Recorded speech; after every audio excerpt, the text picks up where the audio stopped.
Monella tulee tietysti tässä kohtaa mieleen se kysymys, että kannattaako meidän täällä pienessä Suomessa, pohjoisessa, meillä kuluu aika paljon resursseja siihen, että me pystytään ylipäänsä olemaan täällä. Kannattaako meidän vetää itsemme niin kuin kiikkuun ja yrittää elää jotenkin eettisesti korkeatasoisemmin ja puhtaammin, kun samaan aikaan koko muu maailma pukkaa tuolla savupiiput solkenaan savua taivaalle ja ei välitä mistään. Meidän itse asiassa ponnistelu olisi mitään merkitystä. Kannattaako tämä?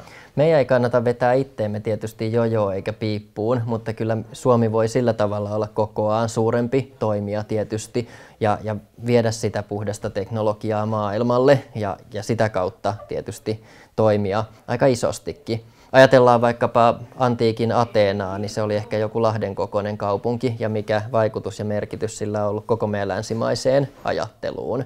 Niin kyllä Helsinki tai Suomi voi olla todella merkittäviä toimijoita. Että meidän varmasti tämä sukupolvi tullaan muistamaan ja meitä tullaan ihailemaan niistä teknologian ja tieteen ja kulttuurin saavutuksista, mitä me ollaan saatu aikaiseksi. Mutta jos ei me tehdä jotain tälle ympäristökriisille ja vaikka köyhyyden vähentämiselle, niin siitä meitä tullaan aika vankasti kritisoimaan ja meidän lapset tuskin tulee antaa anteeksi sitä, että me annettiin ilmaston lämpenemisen karata käsistä.